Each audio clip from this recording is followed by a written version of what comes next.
and add large portions of it to the G20 recommendations by the leaders at the end of it. So that is the task we have before us.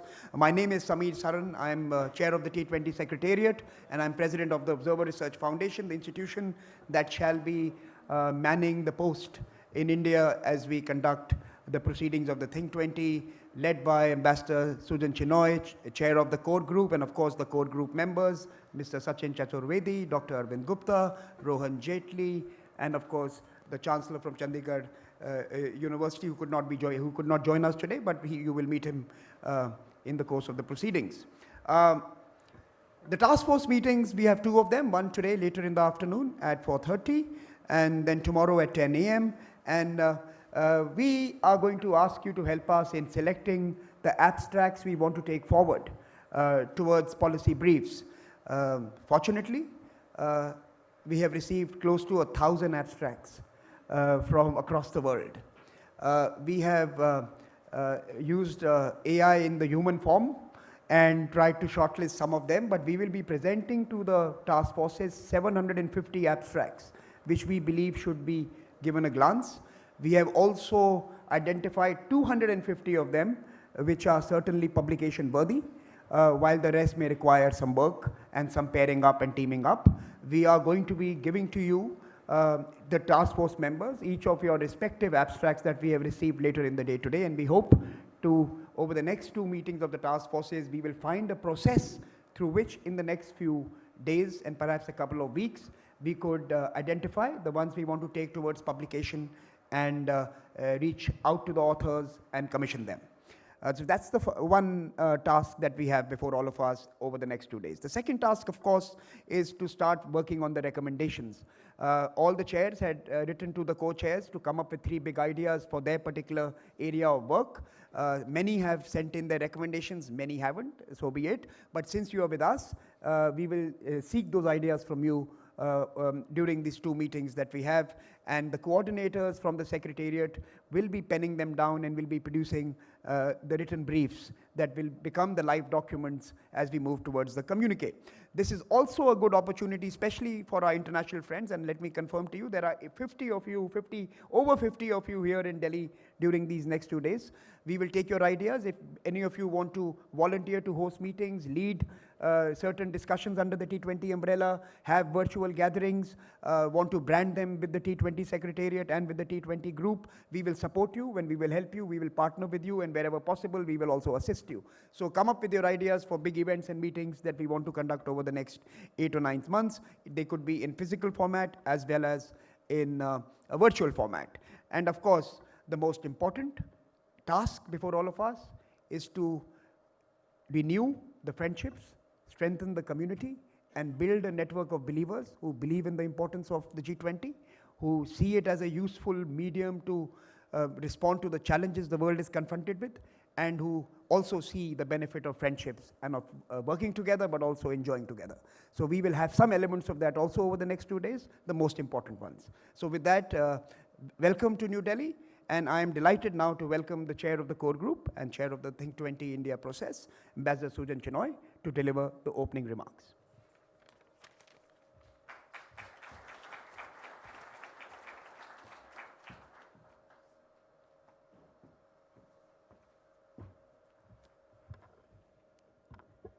Good morning, friends.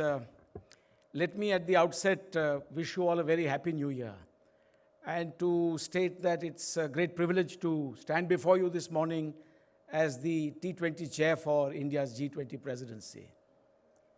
I also want to congratulate the Indonesian team for cooperating with us and for a very successful handover ceremony that we had quite recently. It's a privilege for me to welcome this morning Sri Amitabh Kant, the Sherpa of G20 India, and in a short while he will deliver to you the all-important inaugural address, which will no doubt benefit all of us as we plan our work ahead. India took over the presidency of the G20 on 1 December 2022, and our engagement group, dare I say, the T20, has got off to a very blistering start. And we have a dynamic website, and our social media presence and outreach is considerable, thanks to the use of new platforms such as Telegram and Instagram. By the way, they are new for me, given the fact that I belong to a slightly older generation. Under the T20, we have the privilege of 115 institutions participating from across all the G20 countries. And our aim is to ensure representation from all the guest countries as well as the G20 countries. As an ideas bank, we want it to be an inclusive process. We have cast our net wide around the world. But we must also maintain a semblance of balance between inclusivity and agility, as some have put it. We are honored to have so many of you join us in person, despite the short notice that you were given. And we feel that we already know many of you since we have seen you in our online interactions already. The good start that we've had would not have been possible without the unstinted support that we have received from the G20 Secretariat led by the Sherpa himself.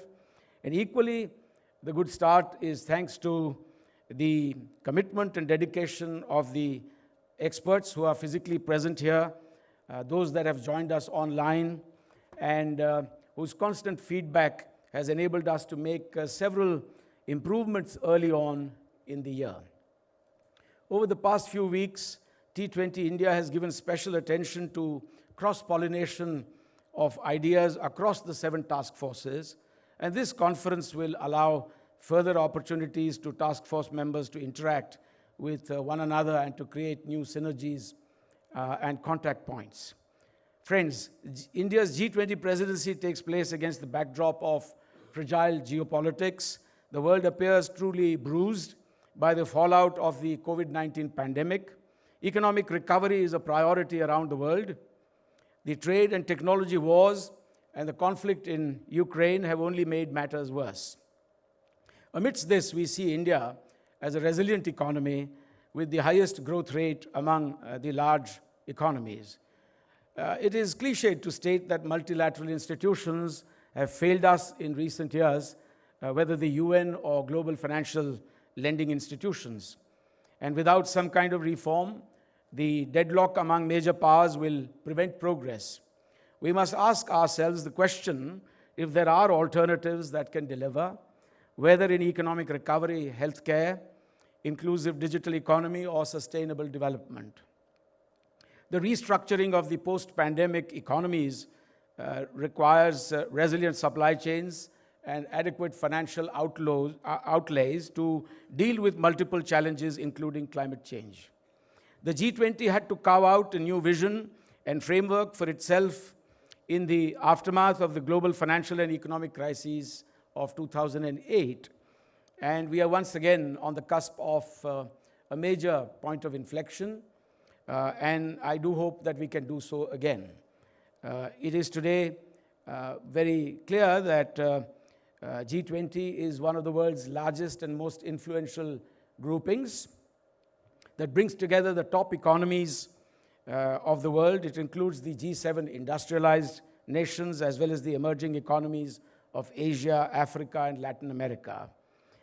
In that sense, it is also symbolic of India's philosophy of Vasudhaiva Kutumbakam, that the entire world is one family.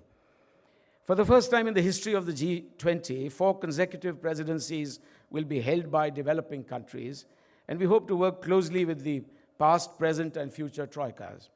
India's presidency is indeed a moment for the global south, and yet it is clear that the G20 must not presume to speak for all those who are outside the grouping. At the same time, it must do its utmost to be empathetic towards those that are not necessarily in this grouping. It must, in that sense, be inclusive and all-encompassing in nature, and that is what we are trying to do through our outreach to those who are not members of the G20. Even as we meet today, the Prime Minister's office and the Foreign Office have been hosting the Voices of the Global South Conference to take views from all over the world. The North and the South, therefore, must forge new partnerships together. Just this morning, We've also had a T20 T7 side event, if I'm not wrong. And it is only the first of many such engagements that we hope to have with partners around the world. Even within India, we are casting our net wide, as you know, to involve experts and institutions from all over the country. It augurs well that the current chair of the G7 is Japan, a country that I love, a place where I served as ambassador not too long ago. It's an exceptional nation that stands for peace and progress alongside India in envisioning a very bright and multipolar future for Asia. The G20 may not be in a position to offer panacea for all the ills and all the difficulties and challenges that are before us, but it can provide a healing touch. We want the T20 this year to adopt a blue skies policy, an approach that enables everyone to offer ideas for the future rather than going for the most common denominator, which is not always necessarily very helpful. We wish to avoid anodyne suggestions and common denominators. And that is why we have requested each of the co-chairs of our task forces to provide 3 big ideas or recommendations. We've also invited the public at large to do this through an innovative ideas Dropbox on the T20 website. Friends, the world today needs a values-based approach, an ethics-based approach to meet its challenges, and we should all come together to forge a new path. And this is one of the themes specifically addressed by Task Force 3, especially in the context of life, that's lifestyle for environment, resilience and values for well-being. This is also, incidentally, a theme proposed by the Prime Minister of India, Shri Narendra Modi, at COP26. Prime Minister Modi has also encouraged the nation to work tirelessly for gender equality. And in our task forces, the T20 task forces, we have left no stone unturned to ensure such gender balance. We are also keen to work closely with the Women 20 engagement group, as well as other engagement groups, and several of our esteemed colleagues from other engagement groups are present here this morning. I want to acknowledge specifically the presence of Ambassador Vijay who represents, as you know, as principal coordinator, the C20. Over the next 2 days, along with the plenary sessions, we will also have task force sessions where smaller groups can deliberate on a blueprint for our work ahead. And we also want you to experience India's rich culture and traditions. Incidentally, we must credit Mr. Amitabh Kant not only for that fantastic, incredible India program, but he's also played a very key role in making India very credible. We hope that all of you will return for the Global Town Hall on the 5th of March, the mid-year meeting, as well as for the final summit in Mysuru. Thank you very much. That's all from me for now. Thank you.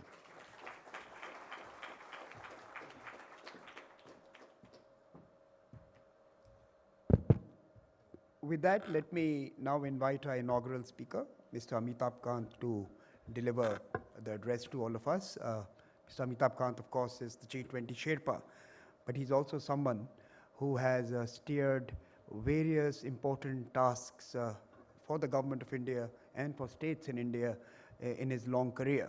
As a bureaucrat, he has been recognized as someone who has worked in the most important development sectors with some of in one of the most challenging economic environments, created programs that have lifted millions out of poverty, and has served in innovative ways to connect India's future with the opportunities that reside. Of course, besides being the top bureaucrat that he was, I have always argued, has been one of India's best brand managers. Incredible India, God's Own Country, Kerala, and many campaigns by ITDC were introduced by him, shaped by him, designed by him. We are all lucky and privileged that he's going to be leading the presidency by being Sherpa over the next 11 months. And of course, his support for all of us at T20 is invaluable. With that, let me turn to Mr. Amitabh Kant to speak to us this morning. Over to you, sir.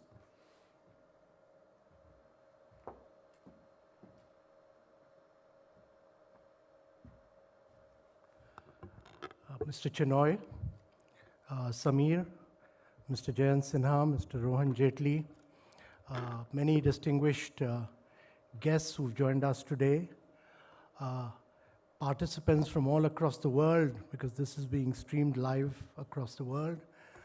Ladies and gentlemen, I'm truly delighted to be here at the launch of T20. At the outset, let me first compliment Mr. Chinoy, Rohan, Samir, Sachin, this whole team of T20 for being a very lively, very vibrant, and a very dynamic T20 group. They are ones who've really stimulated a lot of intellectual debate and discussion around a vast range of G20 priorities. They've also extended their hand to other engagement groups. And I think they've really been a role model group. So compliments to them. Ladies and gentlemen, we are meeting at a point of time when the world is passing through multiple crises. The world is economic growth has very sharply slowed down. As the IMF chief has said, that 1/3 of the world is under recession already. The post-COVID impact has led to 200 million people going below the poverty line. You've had about 100 million people losing their jobs. There is a huge geopolitical challenge. Europe is reeling under high energy prices. There's a crisis of fuel, food, and fertilizer. There's a challenge of climate action and climate finance. And more than anything else, I think there's a huge challenge of enabling support to over about 75 countries of the world which are suffering from a global debt crisis. But as we face many of these challenges, let me also say that every challenge is an opportunity. And G20, in its long history, actually has been a major driver of several radical reforms, from recapitalization of IMF to Basel III norms to providing impetus to growth post-2008 economic crisis. G20 has actually led the global economy in many ways in the past. And therefore, to my mind, when India takes over this G20 presidency in a moment of crisis, this is also a major opportunity for India to really work with both developed and emerging countries to drive many of these challenges towards a very accelerated pace of growth and development. So ladies and gentlemen, to my mind, one of the key challenges for the world today is to bring in inclusive, resilient, and sustainable growth, which is one of India's key priority. Because the world has to accelerate the pace of growth, and without the pace of growth, it will not be possible to lift a vast segment of the population above poverty line. And if 200 million people have gone below poverty line, it's necessary that we do this sustained growth over a very long period of time. And therefore, the economic agenda of growth will be very critical for G20. Secondly, we are in the midst of a huge crisis of climate action. There is a challenge of decarbonizing the world. Most of the emerging markets are not responsible for it. But the challenge is that many of the countries which have to industrialize will become major polluters of the world for tomorrow. Entire carbonization has been done by the developed world. And they are committed to providing, in the name of climate justice, to providing about $100 billion per year to the developed countries in 2009 at Copenhagen, which has not been lived up to. But irrespective of that, it's important that we are able to drive the world towards decarbonization. It's necessary for all of us to survive. And therefore, the challenge is that how do we do climate action but ensure that there's adequate flow of climate finance from the developed world, to which it had earlier committed to. But more than the public finance, how do you ensure? It's not that the world is short of finance. There are vast sums of funds available. How are you able to do credit enhancement? How do you do first loss guarantees? How do you do blended finance to ensure a vast amount of private pools of resources available to flow to developing countries and to entrepreneurs in developing countries? Take the example of India, which is actually, if you look at the total carbon space available at 1.5 degrees centigrade, India is just responsible for about 1.5, 1.6% of it, whereas logically on a per capita income basis, it is entitled to about 17% for it. But in due course, as it industrializes, it's very important that it becomes the first country in the world to industrialize without carbonizing the world. And therefore, the challenge is that Indian entrepreneurs who are top class, who've enabled India to achieve its NDC targets 9 years ahead of schedule, are able to drive renewables into green hydrogen, decarbonize refineries, steel, fertilizer, long-distance transport. And this would require you to do a lot of long-term lending, hedging instruments, blended finance. And this would require a huge amount of restructuring of multilateral finance institutions, because these institutions were all designed for a post-World War II, post-Bretton Woods period, but are not designed to support for SDGs and for climate finance. And therefore, that's a very, very major challenge before the world today. And if you were able to do that within the existing parameters and the existing statutes itself, you will be able to do 15x more lending to the world. And therefore, reforms of multilateral institutions and designing them as institutions for the 21st century is a critical task before the world.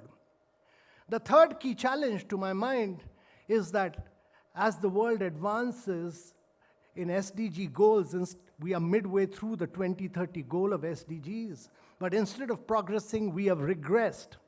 And therefore, if you want to accelerate the pace of transformation to the lives of citizens across the world, particularly in enhancing nutrition, improving learning outcomes, improving health outcomes, a vast amount of resources need to flow for SDG goals. And that will be a very major challenge before the world.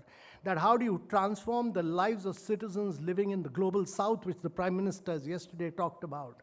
And therefore, the challenge before the world will be critical. I'm talking about this because G20 today represents about almost 85% of the global GDP. It represents almost 78% of the global trade. It represents almost 90% of the patent. All the innovation is all happening from here. And that leads me to the next key point, and that is that it will not be possible to accelerate the pace of this growth and this transformation without technological transformation and digital transformation. India has demonstrated this, and a recent study by Bank of International Settlement has shown that what India has achieved through technological transformation in the last 7 years actually would have taken 50 years to achieve. So what we've done in 7 years actually would have taken 50 years to achieve, because India built an alternative model to the big tech model of the USA or the European model of technology, because we built the railway tracks on which we allowed private sector to innovate and compete. And therefore, we were able to provide a digital identity to everyone, link the digital identity to the bank accounts of everyone, and then use fast payments. And today, India does 11x payments of what America and Europe do. We do 3x payments of what China does.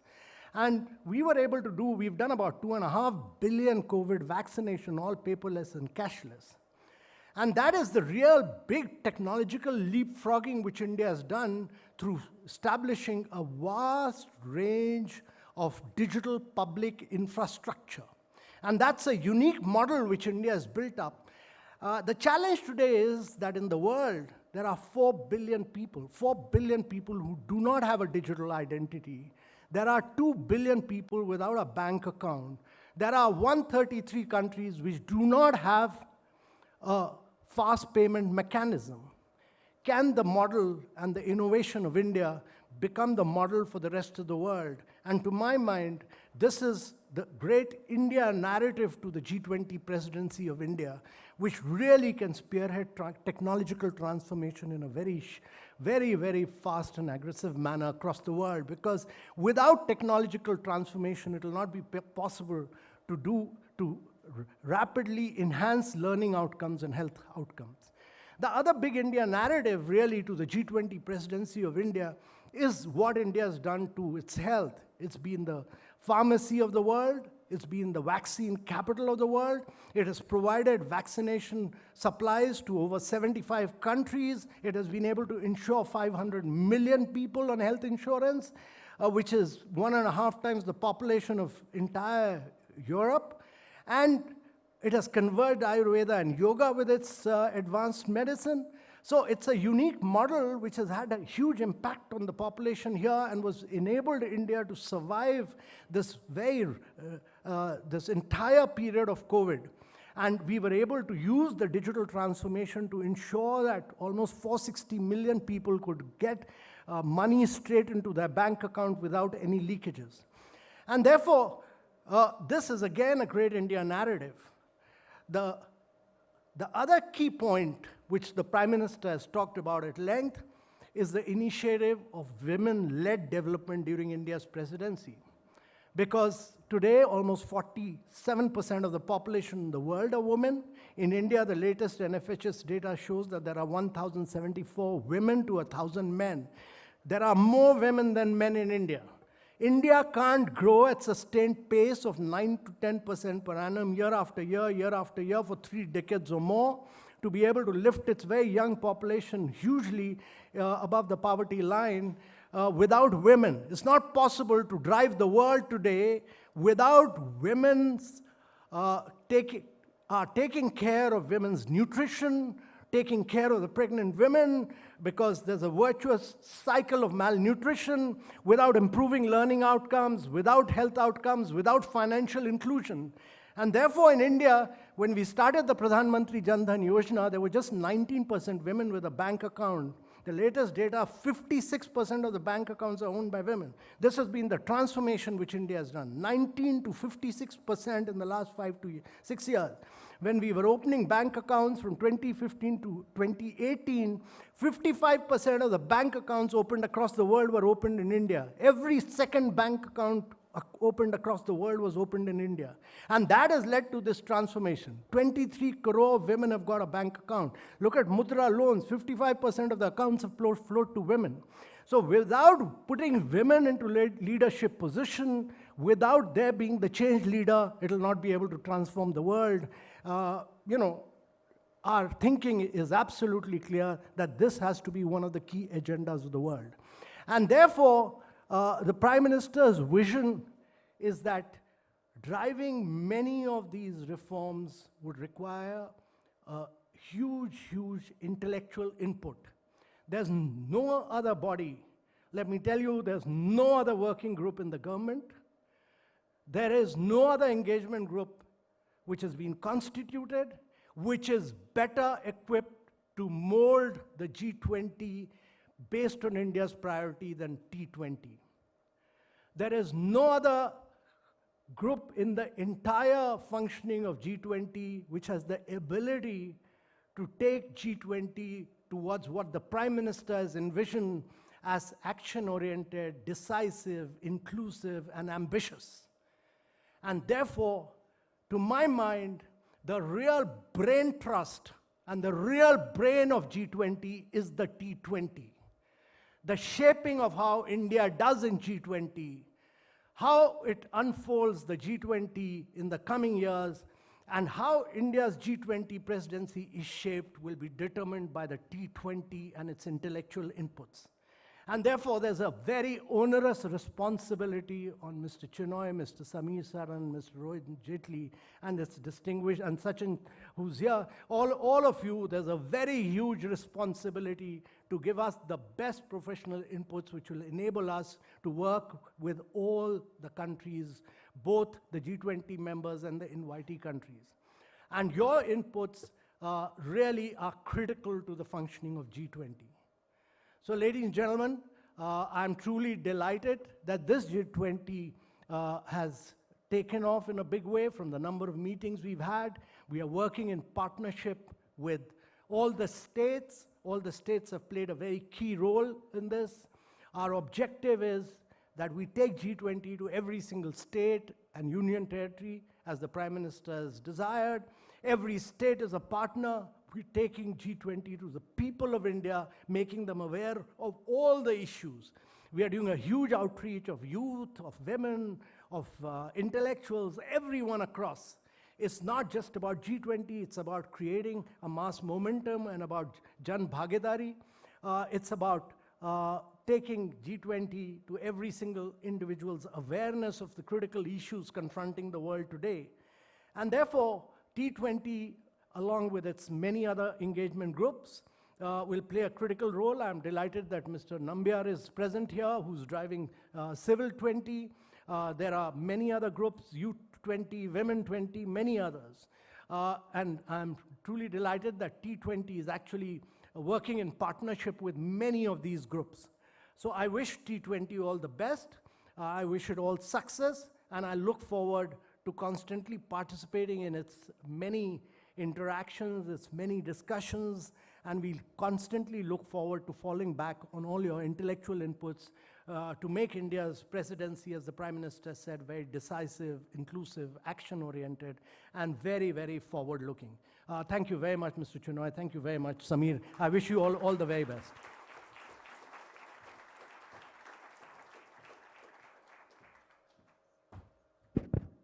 Thank you, Mr. Sherpa. Now let me invite core group member Rohan Jaitley to propose a vote of thanks, and after which I will request Ambassador Chinoy, Rohan, Mr. Kant, Ms. Vijay Thakur Singh, and of course the Executive Director of the Secretariat, Sunena, to light the lamp as we conclude the inaugural session. But Rohan, first to you.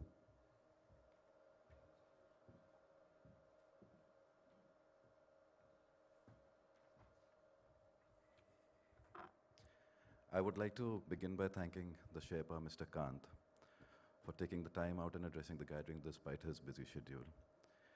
It is helpful for the T20 to get a perspective of the Sherpa track as we launch into the formal discussions and start ideating and integrating our research into an actionable policy recommendation. I want to thank the international and the national delegates who have gathered here today. It is a testament that the larger G20 community's faith in grouping and acknowledgement of the important work we are doing here.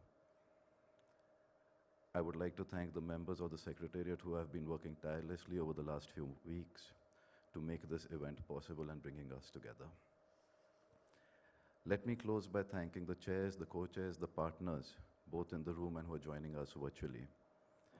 Thank you for committing your support to the Indian G20 presidency and its objectives by contributing to the process of your knowledge, expertise, and wisdom. These 2 days of deliberations are just the start of an intense 8 months to follow. We are grateful to all for committing yourselves in the process. Each contribution is unique and valued by us. T20 India has made a conscious effort to make the process representative. Adequate representation from all nations and through the process. Over the course of the next few months, we hope to have built new friendships, new bridges of creativity. We have added new voices in the hope that more diverse opinions will get reflected in the process of the G20. The grouping, which often becomes a privileged club, must be able to respond to the needs of the larger community. With 3 consecutive developing country presidencies upon us, we are duty-bound to ensure that the need of the many get a fair hearing, unencumbered, undistracted specific experiences. While specific experiences may shape our views of the world, our main aim is to find which experiences are scalable for the good of the larger community at large. This imperative to create policies with a wide group of takers should be at the center of our conversations As we go through the next few months of discussions, dialogue, we look forward for your active participation and learning and growing with you during the year and beyond. Thank you.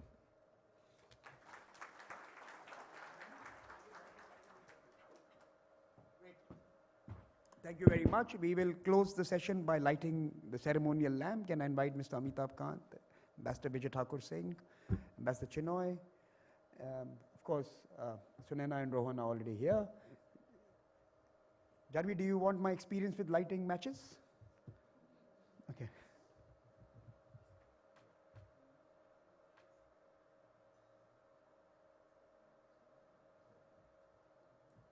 Mr. Kant. Mr. Kant?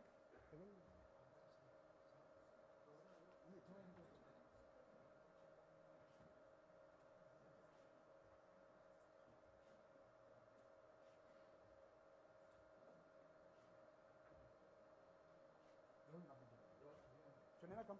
Sunena, come. Sunena, take the candle. Light one.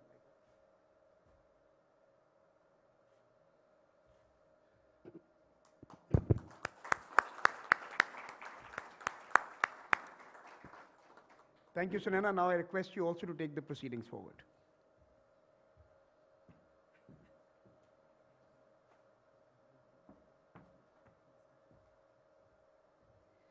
Good morning, and thank you to everyone for being here. I think we've had a great inaugural session.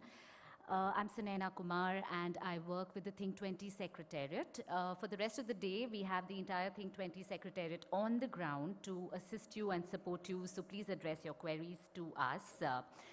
We have a packed day today. We have 3 plenaries and, of course, the breakout session, the first one for the task forces. And we are now going to proceed. I'm going to invite Ambassador Thakur Singh, the chair for Task Force 7, to deliver the spotlight speech.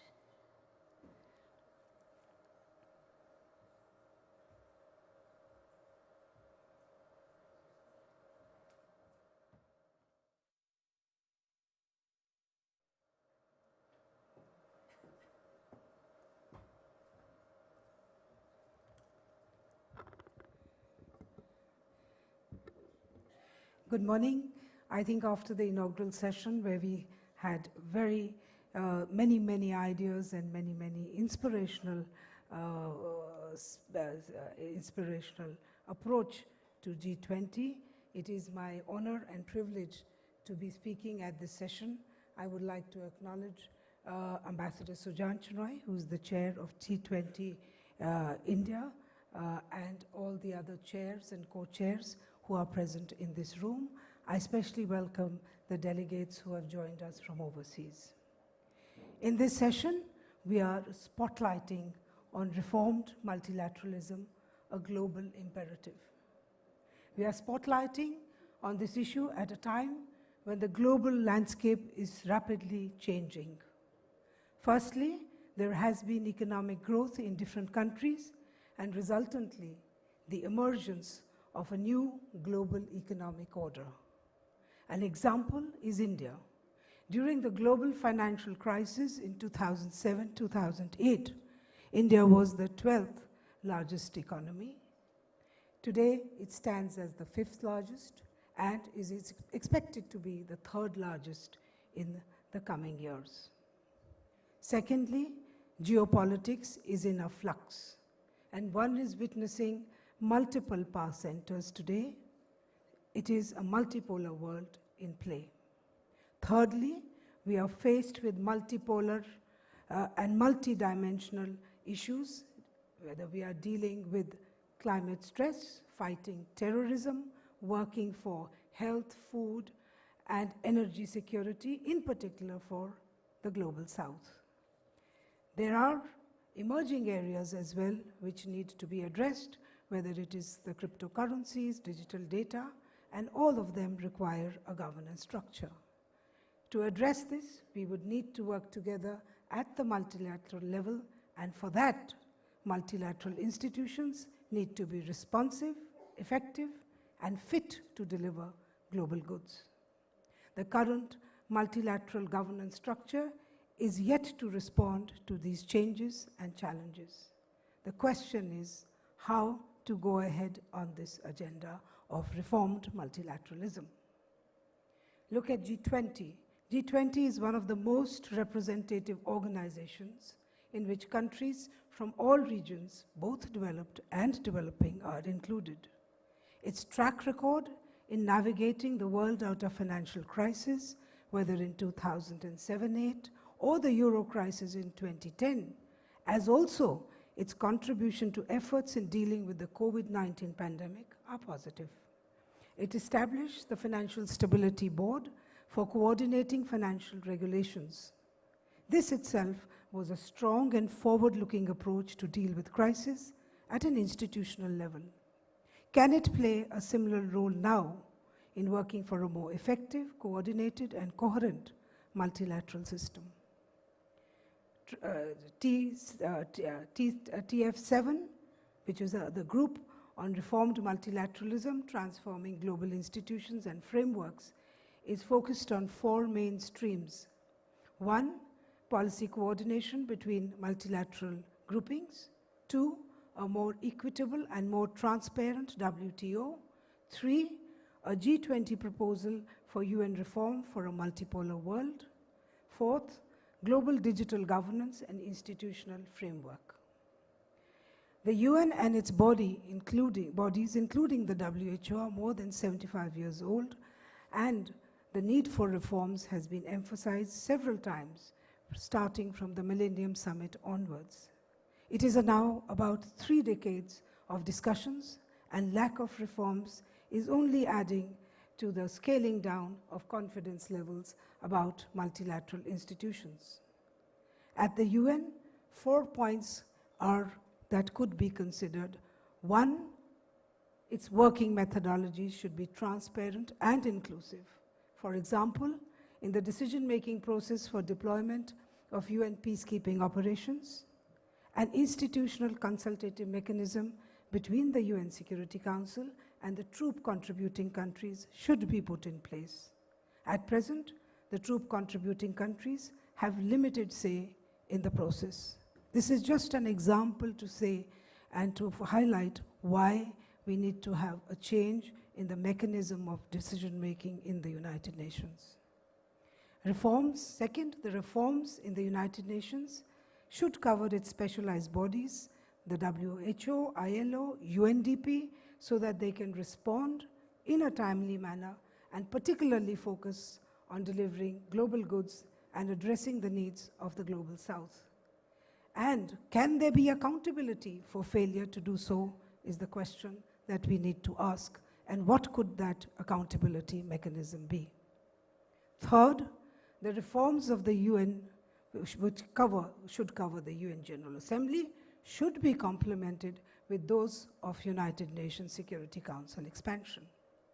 While the membership of UN has increased, there has neither been an expansion of the UN Security Council members nor an increase in its permanent members. Hence, it is out of sync with new global realities. In 2020, the declaration of the commemoration of the 75th anniversary of the United Nations acknowledged that our world is not the world our founders envisaged 75 years ago. If this has been acknowledged, what needs to be done? In UN Security Council, there are no permanent members from Africa or from Latin America. And Asia, which hosts more than half the world's population and almost 45% of global GDP, is woefully underrepresented. Therefore, we need to look at the reforms of the UN Security Council and the decision-making processes, particularly in critical areas of peace and stability. Fourthly, and most importantly for the UN reforms, it is crucial that the agenda of UN reforms is completed within a fixed time frame. In fact, we should aim that it is in time for the Summit of the Future, which is to be held in 2024. G20 must play a role in it. There could be several ways in which they could do so. It could either be in setting up an advocacy group or including a working group in G20, or even looking at a special session of the G20 at the ministerial level for UN reforms and expansion of the Security Council. The agenda of reform of security, UN and the Security Council cannot be kept pending for beyond the time of 2024 summit. I think this should be something that the G20 should put out in its communique. Looking at the WTO, now that organization also is completing 28 years of existence. It has faced several challenges, including in the dispute settlement mechanism, and it has faced criticism for not being responsive enough for the needs of the South. An equitable WTO is important for a stable trading system, and I'm sure that T7 can look at several ideas on how to take that forward. Coming to the Bretton Woods institutions, the IMF and the World Bank, we need to recognize that we need to have a more inclusive system, both of leadership and representation. G20, in fact, has itself initiated the process of increasing the IMF quotas for emerging economies and took the lead in 2015 to reform the IMF quota and governance systems. The G20 Bali Declaration has noted the importance of completing the process of quotas, revision of quotas, by December 2023. We should not let there be any slippage in these timelines, because reforms without timelines is just a kind of talking about it and doing nothing, while the world agenda and global goods and the global South and the world at large is actually paying a price. We have therefore seen that because the multilateral institutions have not been that effective, there has been a growth of a number of minilaterals as well as plurilaterals. Now these bodies already exist, therefore we should look at them as vehicles for taking them along in the delivery of global public goods. The G20 itself can play a role in bringing coherence in policies of several multilateral and plurilateral bodies. Financial Stability Board can continue to work closely with IMF, World Bank, and other financial institutions. And similarly, can there be a dialogue of G20 countries with some UN bodies, whether it's WHO or even the UN Security Council as well? And G20 should also look at engaging with other regional groupings to share perspectives, whether it is the African Union, whether it's the ASEAN, or whether it is the Latin America, CELAC, and others, how we can engage with other countries. And I would even say the small island developing countries, because they are facing the they are paying the price for climate change. So these kind of engagements could also be looked at.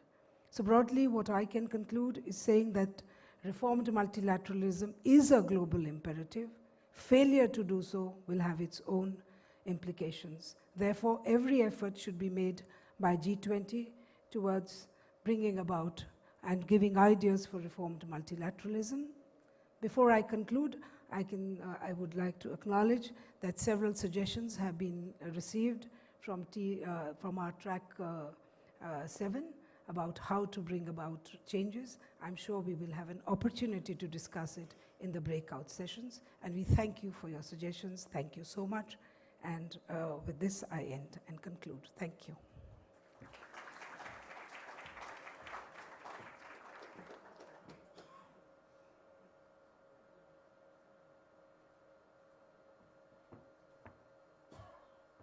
Thank you, Ambassador Singh, for setting the scene for our first plenary.